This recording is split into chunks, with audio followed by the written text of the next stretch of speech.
Bonjour à tous. Good afternoon. Thank you for being here. First, I'd like to echo what has been said early this morning already, and thank the source of the best future who really might purpose here this week. We call that a really interesting week. With the opportunity to have some tremendous discussion with regards to shark bite risks, the range of mitigation measures being available, and how to find or find solutions with the one analysis. I think it's great to have this conversation and presentation today that hopefully will help us achieving that about balance. But to be able to achieve white balance, to be able to understand all these different mitigation measures, the first thing is always to try to know the efficacy of these measures. What works best or what doesn't work. It might not be quite difficult because, as you already see, there are a whole range.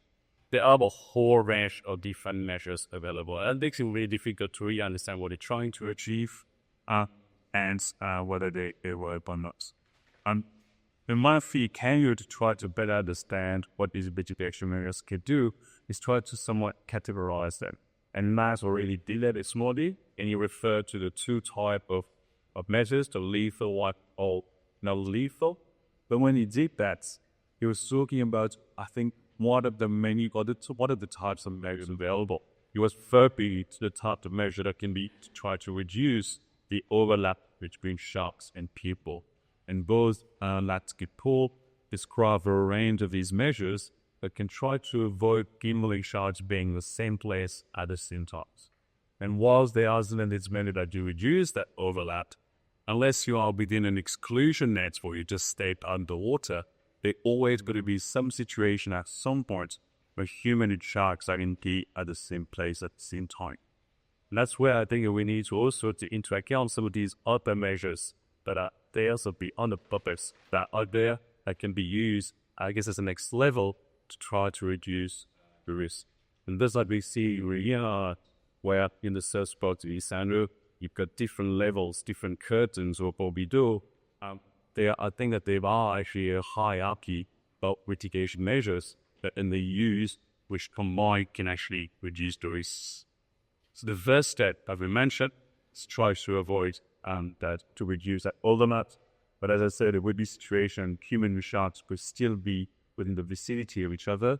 So when you cannot avoid the overlap, the next step then is try to avoid the shark biting the person in that area.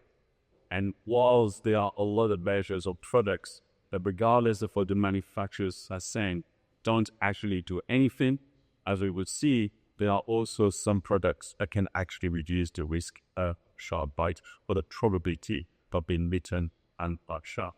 But again, as you will see in this presentation, none of these products are currently foolproof, and even with most efficient repellent deterrent, which is what we want to use, there will still be some risk for shark bites. So the next step then is to try to reduce the injuries that come from shark bites. And again, as we will see in this presentation, there are now methods that can help reducing injuries, but there's also steps that can be taken to try to be better prepared when shark bites do occur, like having some trauma kits on the features, like having some easy identification to help emergency services to get to the victim as quickly as possible. So, and I think all of this is really important in testing these devices is really important because if you don't have this kind of test, you can get a lot of rulers or a lot of manufacturers kind of saying we think it was. And always, and have this kind of example, you can pretend that a wooden screw is a great mitigation device or deterrent because that literally beaten by shark one having a smooth pie. But obviously we know that in morsures, and some of the work we've done within that lab at Flinders University is testing a lot of these products or mitigation measures to help inform the government and the public in terms of what can be done, what works and what doesn't, so that they can also take beyond this possibility and choose to use these deterrents more or not. So the first part of the fastest that we'll be talking about, this is only shark deterrents. And as I said, there's a whole range of different deterrents sitting in place. The one that always has had the most promises is the one that is based on electric field. And Nathan already mentioned the reasoning as to why electric currents are likely to be deterring sharks. As it says, because they're so sensitive to minute levels of electric field, the idea is to overwhelm those sensory organs. It's like you're being punched in the face in a way to try to deter the shark approaching person. I'm going to show you here a quick video of some work done in another French colony. This is French Polynesia. It's called Fatarava. This place here is actually the restaurant. And this is a part of the restaurant where this is a part of the kitchen where the chef prepares some food and will throw leftover of chicken bones in the water. This has resulted in a lot of light-debris sharks that's hanging around the back of the kitchen. As you will see, if then the three different things happening, first, I will throw this chicken, you will see what happens when it's the normal behavior of these light-debris sharks when you throw about some food in water. Then we're going to do two different types of tests. We're going to have a shark that turns in the water, but it would be turned off. We'll have the piece of chicken put in the water to see what the shark are doing. And then we're going to be turning the shark to turn on and see what happens with when we put a piece of chicken in the water, whether it turns on. So first of all, here, this is just a piece of chicken in the water. Straight away, you can see all the black-gray sharks reacting within seconds and consuming the piece of chicken within seconds as well. And you can see the number of sharks that are hanging around that kitchen. The next thing is I'm going to be using some of my very, very high-tech equipment, piece of wood, to lower this chicken in between the two pelletros. This 1 year, 1 year. This is when it's up, but in seconds, while the lab tip would take it and see a piece of chicken. And of course, all the trials, on average, the lab tip would see it within 5 to 6. This is now mean doing something that by sea participant really doesn't know. The pursuit is standing on the equipment. It takes about a second after stand up. You will see the first pulse. There. So straight away, you see that first reaction. And I'm now going to lower this chicken. And you can see the shark I tried to come through. And as soon as he hits close to the electrodes, you will stand away and not coming on CDCOs. So during those trials, we had a strong reduction of the piece of chicken we take it.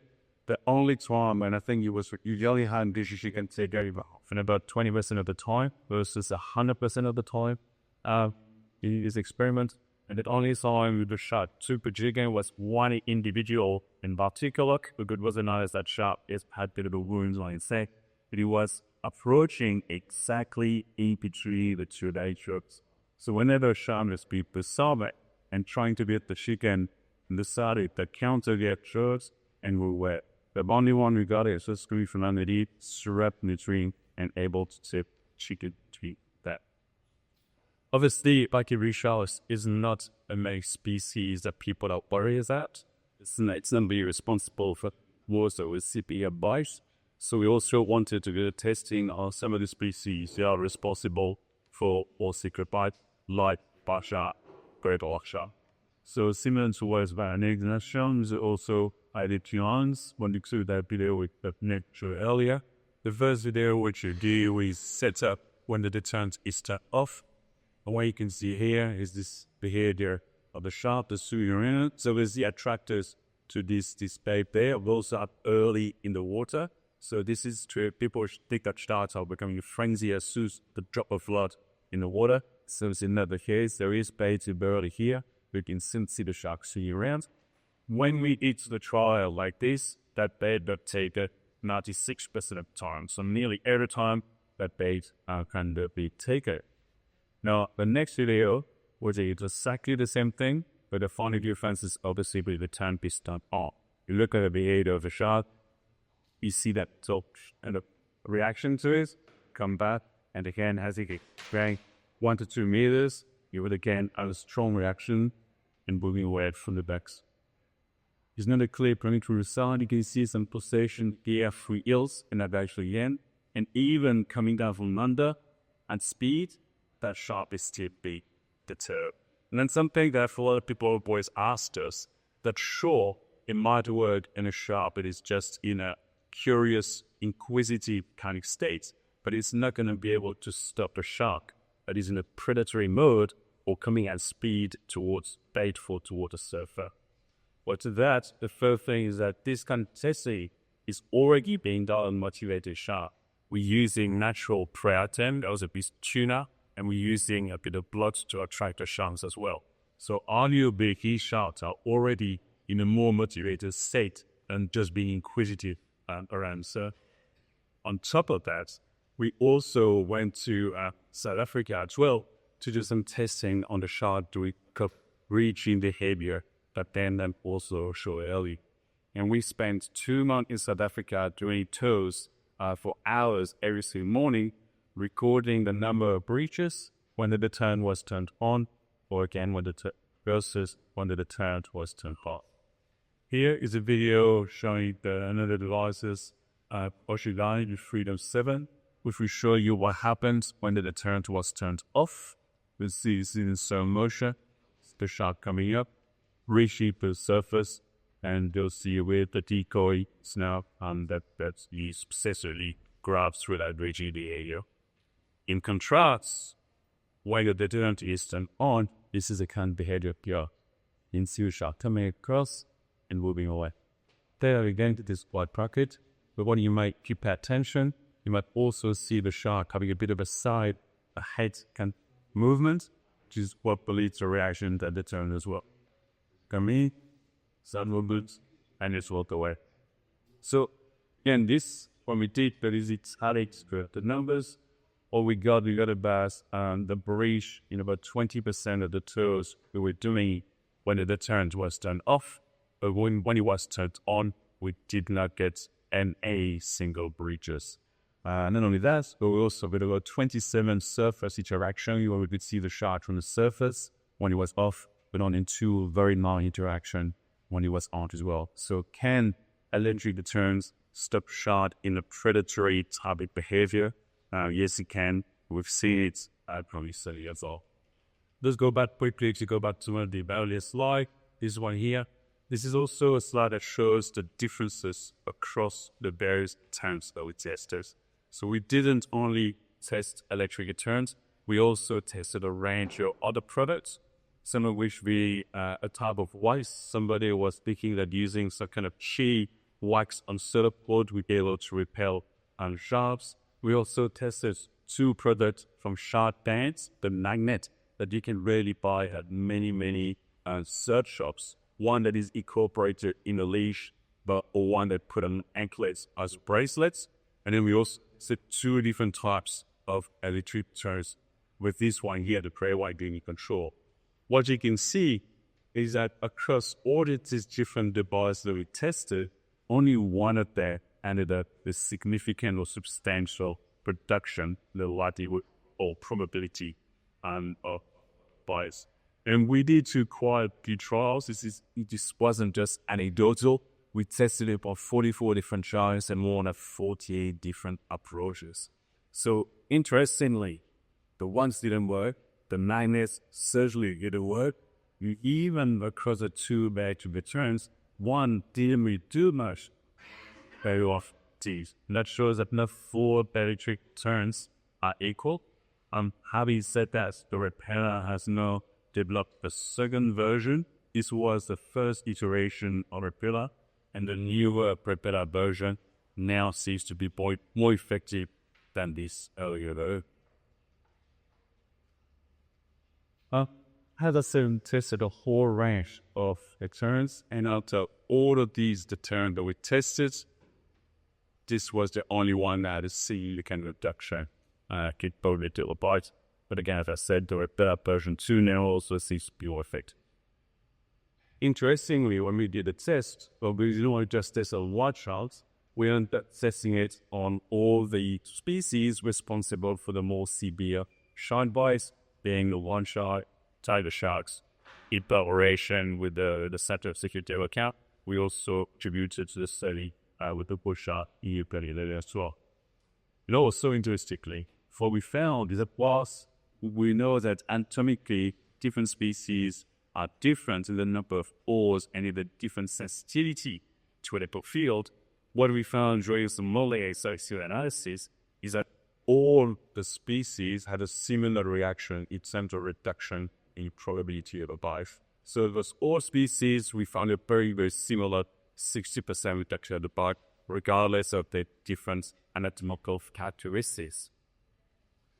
The other thing that we found is that it was only repelling sharks at very close range. When we initially did some of this testing, people were saying that they were getting sharks coming with 5 liters, showing that the deterrence didn't work. But what we found is that all of the reaction was typically happening at a much smaller range than just 1 meter. So it's not going to kill the sharks 5 meters away or 3 meters away. What you're going to get is sharks still coming quite close, but being deterred when they come very, very close. So the other thing that we also want to talk about is not just these allergic chance, but some of the other devices that are being promoted as reducing the risk of shark bites. One of them being is these wetsuits. Whenever I do this kind of visitation, I always get asked about these wetsuits and whether they do work and whether they reduce the likelihood of being bitten. And like a lot of devices and deterrent products, a lot of it came from shark biology or shark behavior, or some sound theories related to it. As Nathan said, understanding shark biology and ecology and behavior can enable you to try to develop deterrence. The question is, even though if it makes sense, how did the 30, does it practically can reduce shark bites or not? Here's a good example of some of the limitations of some of the things which in theory sounds quite good. These wetsuits were developed with some science behind it, and there was some of the work in this in terms of the visual capability of sharks. And the only view of this wetsuit is to reduce the conspicuity of the person wearing it, or just basically trying to make the person less visible to the shark. And theoretically speaking, should work because these habits more or less reflect that they try to disturb the creature to a shark to make them less visible to a shark. Where you can see that whilst these might work in this kind of division, if a diver wears this kind of device, the patterns are adhered by the diving equipment. If a surfer is on top of a surfboard, the surfboard's going to be highly or patterned this way.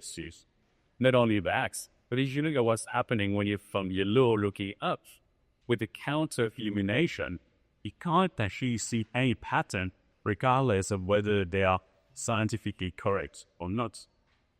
Not only that, it relies only on becoming less visible to the shark. But as Nathan explained, sharks have a whole range of senses, which means that whilst you might become less visible, but again, in this situation, you're not going to become invisible because the shark is too likely to detect the person using one of the other many senses that the shark is having. Here's another example that's I don't know here, but in Australia, I always get asked about the shark eyes. This can have a shark eyes, like some of these products here, repel when approaching sharks. You can see that they put stickers and they put different products at the back of a mask, on fins, it will circle, and even at the back of the tank. With the idea being that if you see a shark, if you look at a shark, that shark will be less likely to approach an attackable bite. And if you think about it, so the case of evolutionary or logically kind of makes sense. You might have seen a lot of reef fish having other spots. At the back of the body is called a false eye, and these spots are through evolution reduce the likelihood of these individuals or species the habit to be predated upon. So some of these ideas are set. There's either some science that might actually confirm the potential of having eyes in strange places to try to reduce the risk of predation. So this is a study as they did in Africa, where they tried to issue some of the cattle be predated upon by big cats, and they attempted to see what would happen if you did some eyes at the back of the cows or even crosses. What you can see from the results is that the probability of survival was much higher for those with eyes compared to those that didn't have anything else. So this would suggest that maybe there's something to it, and these eyes could actually be quite helpful. But there are two issues with this. The first one is like this looks good up until you get limitless. The only difference between what the eyes and ears is only 2%. The other question is that whilst it might both be terrestrial well, we don't know if there's going to be applicable in the situation of shark within the diver as well. The other issue you get to accept is that, say, the full view has a bar is here, the shark is unlikely to be able to see you guys anyway.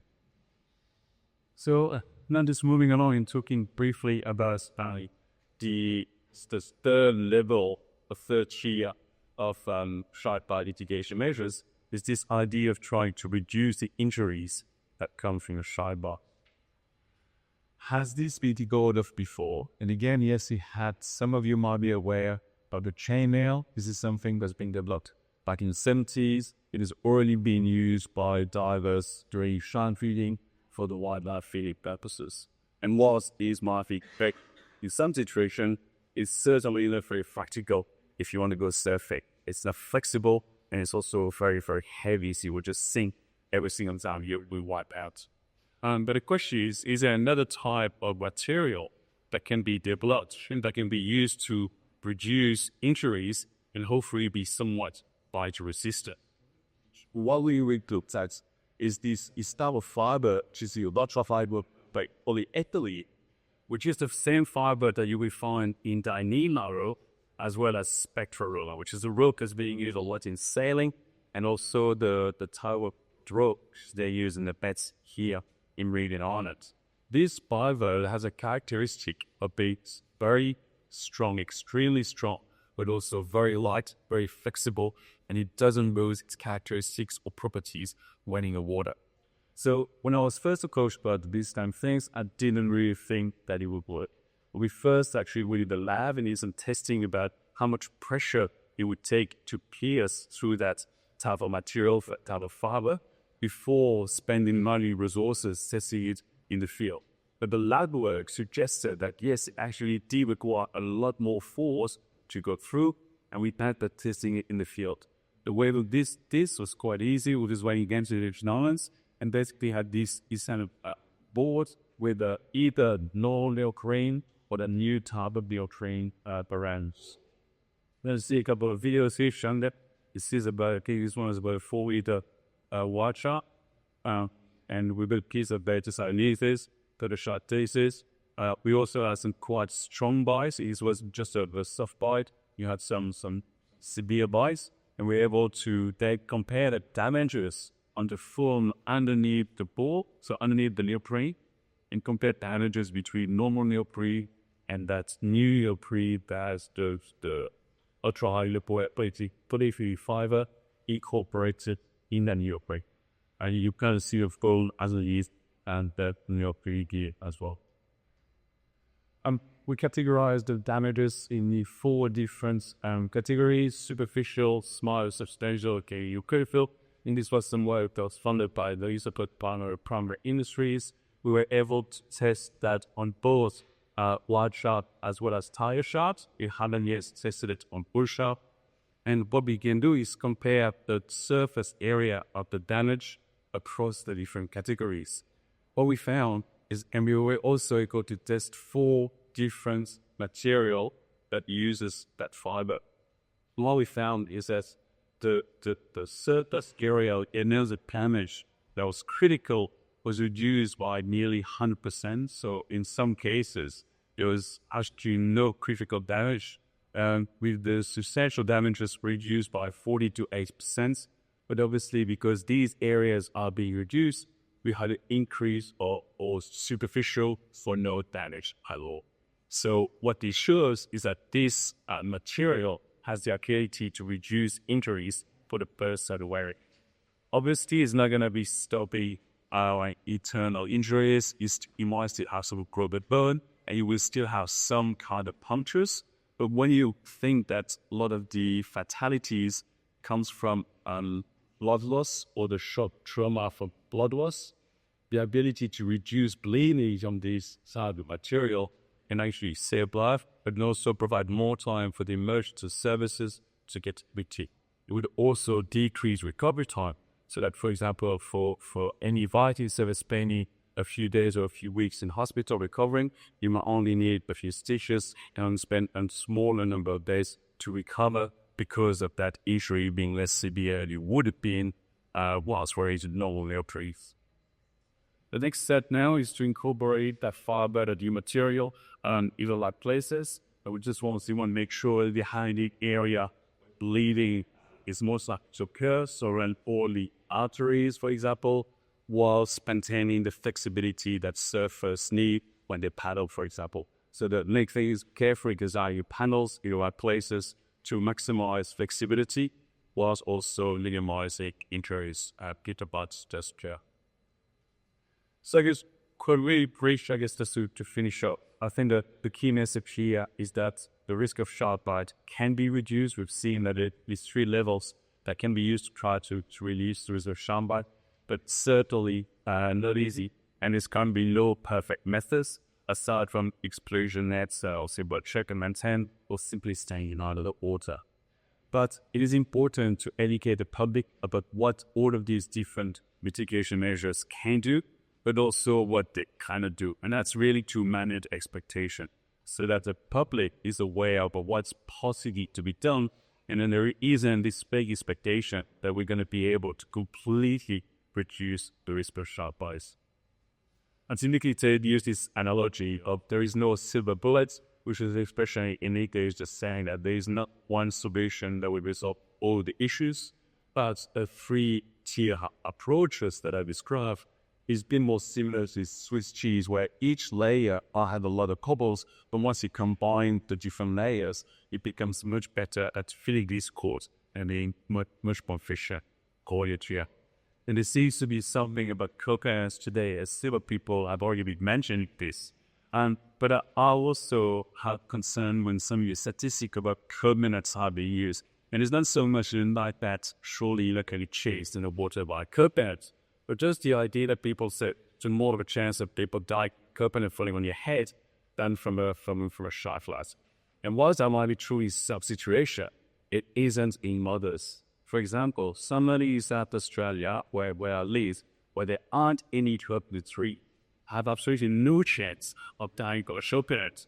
But at the same time, so these people do go surfing every single day for hours in areas where there are very large sharks. Some of the industry, the outdivers, spend hours and hours full day in the water in area where you do get a lot of sharks. So for these people, the risk is actually real. And I think that's where we need to really consider some of these mitigation measures. So whilst overall the risk is generally very low, there are situations where the risk is higher, and you can reduce this risk, as you should try to reduce the risk. And as we can start seeing, there are on a whole range of different measures that can contribute to reducing these risks. So I'll finish with this, but the last thing I wanted to mention is that I've spoken about the 3-tier approaches, but this wouldn't be complete without the education part of it. And this has already been mentioned today several times, but the reason why we keep mentioning it is because it is really, really important. And in the context of this data testing, important message is to try to communicate to efficacy why that some information is available. And there are already some great examples around the world, but that's something that we always need to keep in mind, is the importance of education and informing the public as well. Thank you.